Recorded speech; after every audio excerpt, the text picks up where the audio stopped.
Kasus korupsi KTP elektronik, Setia Novanto resmi bebas bersyarat dari Lapas Sukamiskin Bandung sejak Sabtu kemarin. Setia Novanto dinyatakan bebas dari Lapas Sukamiskin berdasarkan surat keputusan Menteri Imigrasi dan Pemasyarakatan. Terpidana kasus korupsi KTP elektronik, Setia Novanto telah bebas bersyarat dari Lapas Sukamiskin, Jawa Barat. Berdasarkan hasil pemeriksaan peninjauan kembali atau PK, di mana batas hukuman mantan Ketua DPR itu telah melampaui waktu.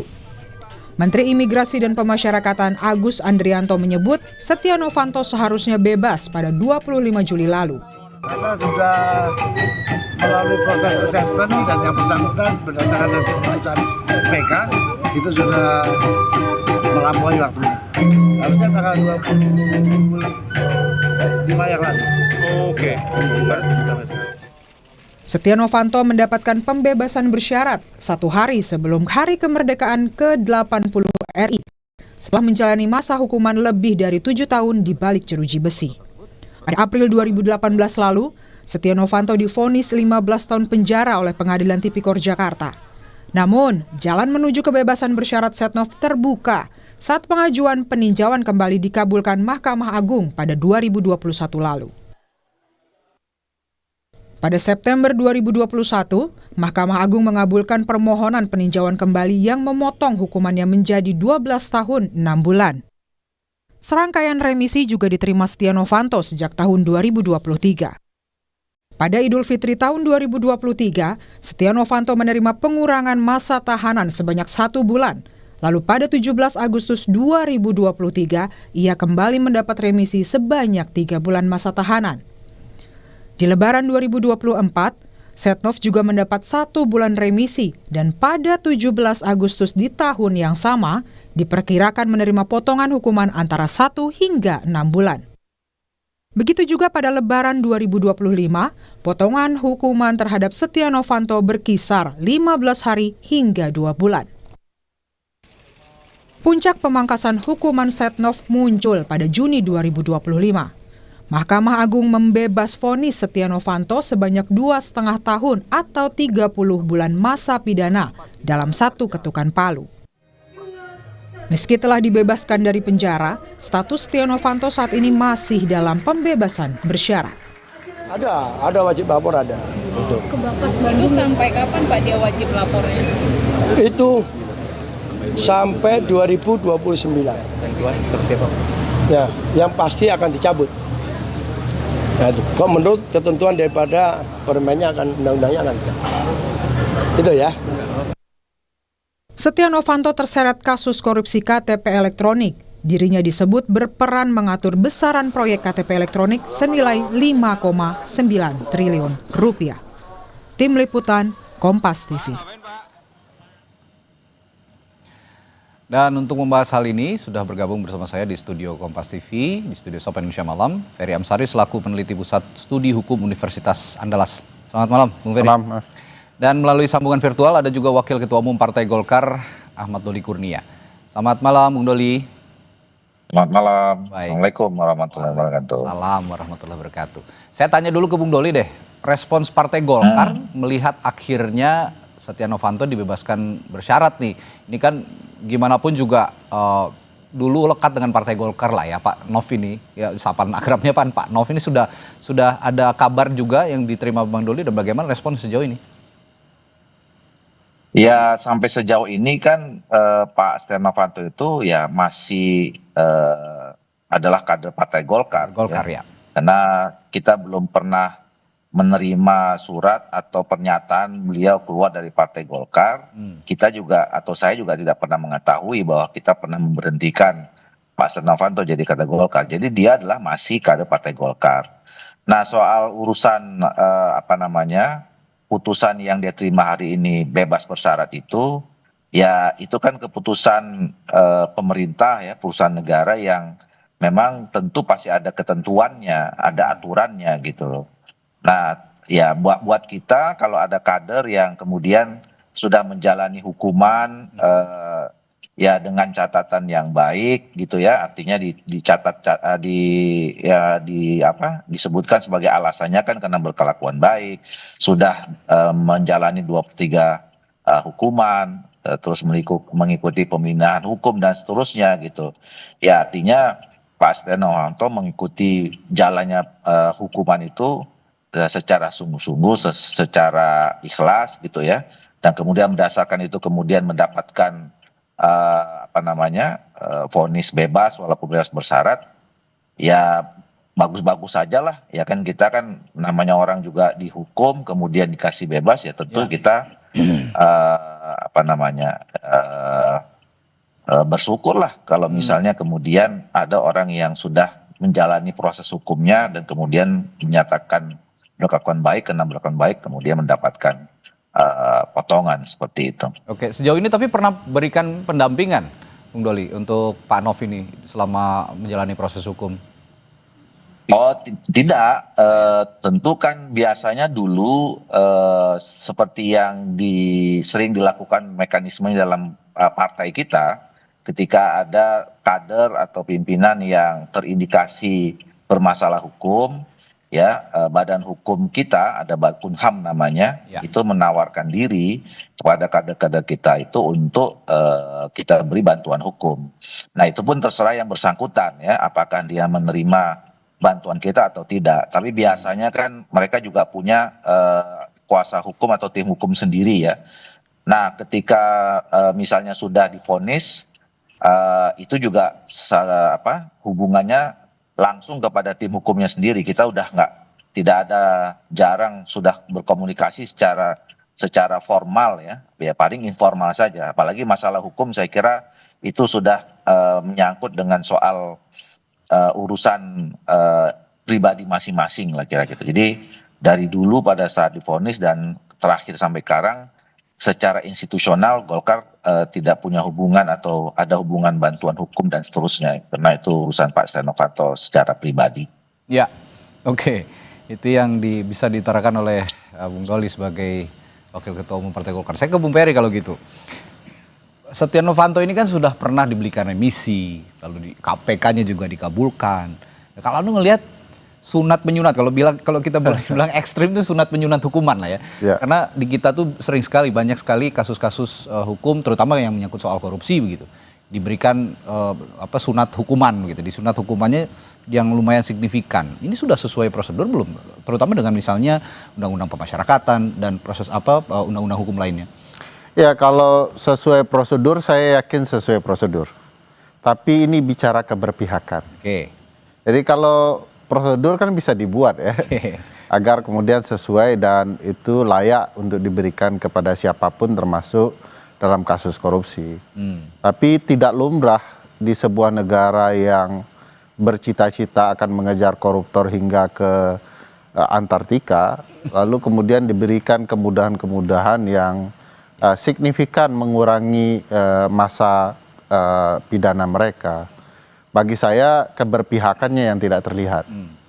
Apalagi sepengetahuan saya konsep pemberantasan kasus-kasus extraordinary ya, white collar crime ini biasanya jauh lebih keras, tegas begitu ya.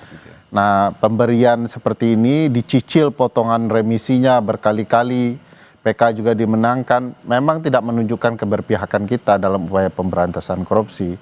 Orang yang punya kuasa begitu mudah mendapatkan remisi dan kemudian mereka bisa bebas sedemikian rupa dalam hal-hal yang menurut kita tidak dialami oleh pelaku tindak pidana lain, terutama kasus-kasus yang juga dianggap sebagai extraordinary. Misalnya tindak pidana terorisme gitu ya, itu tidak akan pernah dapat yang begini-beginian gitu ya. Oke, kalau ngomong kepercayaan publik, ini kan publik juga sudah bertanya-tanya kalau memang ada, ya ini kan sudah terdakwa, sudah menjalani hukuman, boleh dikatakan terpidana. Terpidana. Boleh dikatakan terpidana kasus korupsi, yang dikatakan malah kasus korupsi yang extraordinary begitu, yang melibatkan korupsi banyak uang. Ini nilainya 2,3 triliun, nggak main-main. Nah, ini memantik juga kritik publik, terutama soal prinsip keadilan. Nah, bagaimana sebenarnya bisa menjawab kritik publik kalau memang sekarang lembaga-lembaga hukum kita atau termasuk juga kasus-kasus seperti ini diberikan hukuman-hukuman yang tidak sesuai dengan nurani publik itu, yang tidak mencerminkan nurani publik. Tapi jangan dijawab dulu ya, soal ini akan saya tanyakan pada Anda nanti setelah jeda di Sapa Indonesia Malam. Tetaplah bersama kami. Masih membahas soal pembebasan bersyarat yang diberikan kepada mantan Ketua DPR Setia Novanto yang sudah menjadi terpidana kasus IKTP dan sekarang sudah menjalani hukuman dan diberikan pembebasan bersyarat. Tadi saya bertanya ke Bung Ferry. Ya, ini terus menjadi tanda tanya publik dan mengusik nurani publik ketika sistem peradilan kita menjadi dinilai tebang pilih lah gitu ya, terutama dalam menangani kasus-kasus korupsi yang melibatkan politisi begitu.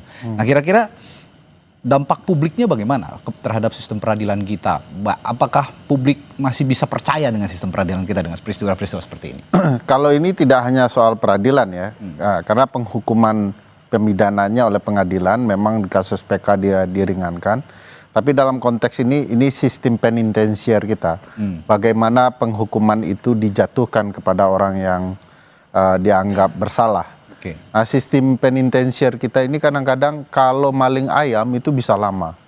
Bahkan banyak kasus yang ditangani teman-teman LBH di seluruh Indonesia itu kejadian kecil-kecil ya, maling kecil-kecil itu bisa dipukulin habis itu di kantor-kantor kepolisian hingga di tahanan. Tapi untuk kasus-kasus korupsi selalu ada pengistimewaan ya. Hukuman terus dikurangi dalam 1 tahun itu bahkan bisa 2 tahun seorang terpidana kasus korupsi diberikan remisi dan lain-lain. Nah, bagi saya ini tidak sehat. Orang pasti bisa merasakan ya sebuah tindakan itu tidak adil bagi mereka. Dan dalam kasus Setnov ini semua orang sudah tahu bahwa dari awal banyak sekali pengistimewaan kepada Pak Setnov ya. Ruangannya ber-AC, ada kulkasnya, sangat mewah ya. Jadi ini bukan sesuatu yang mengherankan publik akan terjadi di konteks kasus Pak Setnov. Tetapi orang akan semakin meneguhkan bahwa sistem hukum kita itu tidak sedang bekerja dengan benar ya. Hanya kepada orang-orang kecil lah hukum itu betul-betul tajam, sementara hukum akan sangat menghormati orang-orang yang punya kekuasaan, punya kekuatan politik untuk kemudian diberikan keringanan-keringanan. Hukum memberikan keleluasaan kepada pejabat ataupun orang-orang besar, terutama yang berada di kancah politik Indonesia, di balik partai politik. Bagaimana Anda menjawab hal ini, Bung Doli? Ya, saya kira ini bisa dilihat dari 2 hal yang bisa relevan juga ya. Tentu pertama kami sebagai posisi di Partai Golkar yang kemudian tadi saya nyatakan bahwa Pak Setia Novanto adalah bagian dari Partai Golkar. Ya, terhadap putusan ini ya kita melihatnya bahwa ini memang ada dan sesuai dengan apa yang sudah diatur dalam peraturan perundangan kita, semua prosedur, mekanisme dan segala macam. Nah, soal adil dan tidak adil, saya kira itu memang ada ruang diskusinya sendiri. Ya, kalau kami sih tentu berharap ya bahwa putusan-putusan seperti ini memang harus sama dan adil dengan semua orang yang juga pernah mendapatkan hukuman ya. Mulai dari bukan hanya soal yang mengkorupsi, tapi juga hal-hal yang tadi yang kecil-kecil itu. Tentu kita juga harus detail melihat adanya putusan-putusan seperti ini juga harus berlaku di semua level, kira-kira begitu ya. Nah, tapi kalau kembali dalam konteks ini ya kita kan cuma hanya menerima ya putusan itu, Partai Golkar dalam posisi tidak kemudian ikut campur mengurusi supaya dipercepat atau diterima atau diremisi dan segala macam gitu ya. Kami juga tahunya ketika memang sudah ada putusan ya mau tidak mau ya harus kita terima, kan kira-kira begitu. Oke. Baik, itu pandangan dari Bung Doli. Nanti kalau soal adil dan tidak adil katanya kata Bung Doli ada diskusi lain gitu begitu Bung Ferry. Tapi saya mendapatkan informasi juga Bung Doli ada agenda lain dan harus meninggalkan diskusi ini. Terima kasih Bung Doli sudah bergabung bersama kami di Sapa Indonesia Malam. Kita jumpa lain waktu. Sama-sama. Makasih. Ya, dan sekarang juga sudah bergabung melalui sambungan virtual juga ada Rika Aprianti, sebagai Kepala Bagian Humas Direktorat Jenderal PAS Kementerian IMI-PAS. Selamat malam Bu Rika. Selamat malam, Mas. Iya, Bu Rika, di studio juga sudah ada Bung Ferry Amsari ini bersama saya. Saya mau tanya dulu nih, pertimbangan terbesar Setia Novanto mendapatkan bebas bersyarat itu apa sebenarnya Bu Rika? Sebenarnya terkait dengan pertimbangan, itu sama pertimbangannya dengan semua warga binaan yang mendapatkan remisi, pembebasan bersyarat, atau program integrasi lainnya. Sesuai dengan pasal 10 Undang-Undang Nomor 22 Tahun 2022 bahwa semua warga binaan yang memenuhi persyaratannya itu antara lain berkelakuan baik, aktif mengikuti pembinaan, dan juga telah menunjukkan penurunan risiko, artinya tidak ada pelanggaran dan lain-lain. Dan juga kalau untuk kasusnya Pak Setnov ini adalah sudah melewati 2/3 dari masa pidananya. Jadi kalau dibilang pertimbangan terbesar, pertimbangannya sama untuk warga binaan Sama, yang lain yang diberikan kesempatan juga hak bersyaratnya. Demikian, Mas. Baik, seperti yang disinggung Bung Ferry tadi, kalau ngomongin aturan undang-undang sebenarnya tidak ada yang ditabrak begitu ya. Pasti tidak akan ada yang ditabrak. Karena ya sudah sesuai dengan peraturan dengan undang-undang yang berlaku. Saya dengar tadi Bu Rika juga bilang tadi kan berkelakuan baik begitu ya, mengikuti pembinaan dengan baik selama berada di lapas. Tapi selain itu katanya Pak Setia Novanto ini menjadi inisiator klinik hukum selama di lapas. Begitu ya Bu ya? Apa bisa dijelaskan klinik hukum bagaimana sih Bu ceritanya? Ya, jadi begini, kan saya rasa masyarakat juga sudah mulai paham ya, teredukasi dengan kegiatan bahwa warga binaan di balik jeruji itu tidak hanya diam, tapi diberikan pembinaan, kepribadian, kemandirian. Bahkan tidak sampai di situ, mereka pun diberikan kesempatan. Kita menyebutnya itu warga binaan, support warga binaan, atau semacam peer educator. Artinya bisa jadi mereka menjadi objek pembinaan, tapi mereka jadi pelaku pembinaan.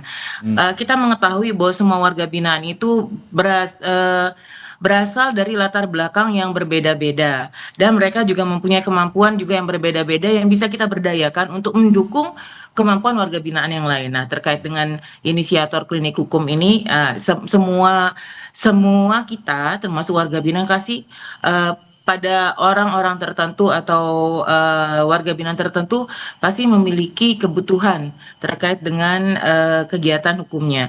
Jadi klinik hukum itu seperti semacam kegiatan pembinaan yang berfokus pada pengetahuan hukum untuk warga binaan. Dan ini kita beri ruang, jadi bukan hanya Pak Setnov, siapapun yang punya kemampuan di bidangnya masing-masing, itu akan kita berikan kesempatan. Karena memang kita dalam kegiatan pembinaan juga mengembangkan kolaborasi, baik itu eksternal maupun dari warga binaan itu sendiri. Pak Setnov juga beberapa hal juga yang seperti kami sampaikan, ada kita ini sesuai dengan akselerasi dari Bapak Menteri, adanya kita mengembangkan ketahanan pangan. Ketahanan pangan itu memberdayakan warga binaan dan juga dengan memberdayakan lahan yang ada di sana. Jadi kalau dibilang ketahanan pangan apa sih? Ngapain sih Kemen IMI-PAS ataupun masyarakatan ngurusin ketahanan pangan? Nilai terbesarnya adalah bagaimana ketahanan pangan ini bisa memberikan kesempatan kepada warga binaan untuk berkontribusi di dalamnya. Demikian. Itu yang menjadi salah satu pertimbangan. Tapi ada juga pertimbangan lain yang saya dengar, Bu. Dirjen PAS juga mengatakan bahwa pemberian pembebasan bersyarat, remisi dan lain-lain itu katanya bisa menghemat anggaran juga untuk anggaran pemasyarakatan sampai 639 miliar lebih. Nah, ini apakah benar demikian dan apakah tidak ada jalan lain untuk menghemat anggaran selain memberikan pembebasan bersyarat seperti ini, Bu Rika? Betul sekali bahwa di tahun ini untuk 17 Agustus ini aja ya, remisi umum ini kita hemat lebih dari 600 miliar. Nah, tapi sebenarnya bukan itu tujuan utamanya, itu adalah salah satu dampaknya. Tapi kalau berbicara dengan ini betul Mas, anggaran untuk memberdayakan warga binaan di dalam lapas ataupun membina mereka di lapas sangat besar sekali. Sekarang kan kita seharusnya sudah mulai berpikir, sekarang ini bayangkan 600 miliar itu dibandingkan harus dihabiskan untuk membina pelanggar hukum, saya rasa itu akan lebih bermanfaat untuk masyarakat di luar, untuk pelayanan yang lain. Dan satu lagi, di tahun 2026 kita sudah mulai menerapkan pidana alternatif. Di mana pidana alternatif itu ada pidana denda, pidana kerja sosial, dan dia juga pidana pengawasan. Artinya, pidana itu adalah mendorong bagaimana si pelaku atau pelanggar hukum ini langsung membayar ke masyarakat tanpa harus menggerus lagi anggaran negara. Tapi sekali lagi filosofinya dari bukan itu. Integrasi ini bukan itu utamanya. Adalah memberikan kesempatan warga binaan untuk berintegrasi ke masyarakat. Perlu kami sampaikan, PB ini bukan berarti bebas. Pak Setnov dan warga binaan lain yang diberikan integrasi masih di bawah pembimbingan Balai Pemasyarakatan. Masih wajib mengikuti bimbingan kalau Pak Setnov ini sampai dengan 2029. Dan dalam rentang waktu itu apabila yang bersangkutan tidak melakukan pelanggaran khusus dan pelanggaran umum, khusus itu apa? Wajib mengikuti bimbingan oleh PK-nya masing-masing. Ya, jadi kalau sampai melanggar di situ maka tidak akan maka PB-nya akan dicabut. Pun apabila melakukan pelanggaran-pelanggaran lain yang menyinggung terkait dengan publik maupun juga pidana. Demikian. Bung Ferry, any thoughts? Saya pikir itu cara berpikir untuk penanganan kasus-kasus biasa. Ini kasus khusus nih, tindak pidana khusus. Kalau diperlakukan sama dengan pelaku tindak pidana umum, itu bagi saya tidak adil. Harus ada penjeraan khusus pula bagi pelaku tindak pidana khusus. Kita mulai dengan logika tadi. Menurut saya logika bahwa ini penghematan itu lucu. Ini orang merampok uang negara, lalu dikeluarkan lebih cepat. Ini tidak berlaku di dalam konsep penghematan di dalam sistem penitensir. Tapi kalau terkait tindak pidana ringan, pencandu narkoba, saya setuju itu dipercepat saja karena menumpuk di sel. Nah ini orang dipidana dalam sel istimewa, sel khusus, enak tidurnya. Bagaimana dia tidak berkelakuan baik? Hidupnya tenang di dalam penjara, begitu ya. Yang ribut-ribut itu kan karena dia sel menumpuk dan lain-lain. Ini yang dikurangi. Dari pendekatan logika saja sudah tidak tepat untuk memberikan remisi kepada koruptor. Bagi saya tidak sesuai dengan prinsip penitensir yang benar untuk menjerakan orang, untuk mendidik orang. Konsep keadilan itu kan tidak memperlakukan sama terhadap sesuatu yang berbeda. Ini tindak pidananya saja sudah berbeda, kok diperlakukan sama? Jadi harus ada penghukuman yang bisa membuat jera koruptor agar kita lebih serius menghemat uang negara. Bicara warga binaan tadi, Bu Rika, kalau kata Bung Ferry, ya nggak bisa disamakan juga warga binaan dengan kasus hukum biasa, dengan extraordinary crime atau extraordinary law, begitu, pelanggaran hukum yang luar biasa seperti yang dilakukan Setia Novanto. Bagaimana Anda menjawab ini, Bu Rika? Ini, kami juga sama-sama melakukan aturan yang ada. Apabila tidak diberikan haknya, kami pun akan sama dianggap pelanggar hukum. Artinya aturan ini dikeluarkan bukan ansih langsung dari kita, kami ini juga pelaksana, termasuk juga PK-nya. Kami juga melaksanakan putusan dari MA. Jadi kami di pemasyarakatan, di lapas, di Dijenpas itu melaksanakan aturan yang ada. Jadi kalau dipertanyakan tadi kata terkait dengan kok tidak harus, saya rasa ruang publik itu sangat penting sekali nih. Nanti Masnya bisa sampaikan ke pihak-pihak yang berwenang. Kami sebagai pelaksana dan kami berusaha untuk memberikan hak sesuai dengan aturan yang ada. Tapi kalau soal tadi sebenarnya Bu Ferry, saya juga tertarik tadi logika bahwa ada kita misalnya ingin menghemat anggaran, tapi ternyata di sel-sel khusus juga untuk orang-orang tertentu selnya nyaman, lebih mewah dari sel-sel orang yang lain, begitu. Bagaimana Anda menjawab ini, Bu Rika? Ini saya sampaikan lagi bahwa hemat anggaran itulah adalah dampak lanjutan.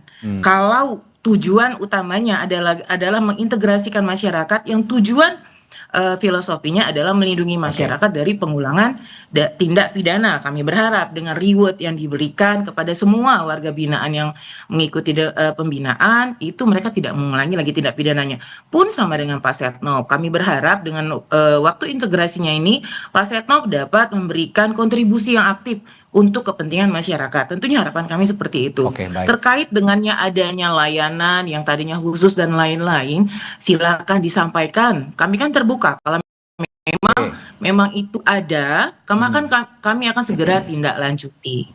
Nah itu kalau kata Bu Rika tadi, ya Bu Rika ini ya ataupun di Jenpas ini kan hanya pelaksana hukuman, tapi yang menghukumnya lembaganya kita harus ada diskusi lebih lanjut seperti itu. Ferry, singkat saja. Saya pikir memang tidak akan salah Dirjen Pas, ini kebijakannya di atas ya.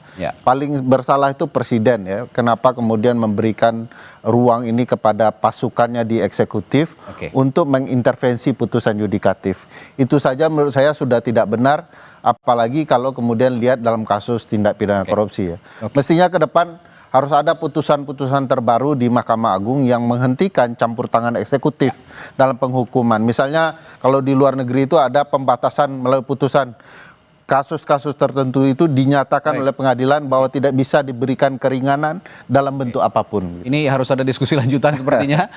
Memang perlu ada reformasi bidang hukum terutama lembaga peradilan. Ya kalau Bung Ferry tadi lebih radikal lagi, lebih ke presiden yang salahnya. Tapi kita lihat runutannya dulu bagaimana lembaga peradilan nanti bisa menata kembali hukuman-hukuman yang diberikan kepada para koruptor misalnya seperti salah satunya Setia Novanto. Baik, terima kasih Bung Ferry, Ibu Rika yang sudah bergabung berdiskusi di Sapa Indonesia Malam.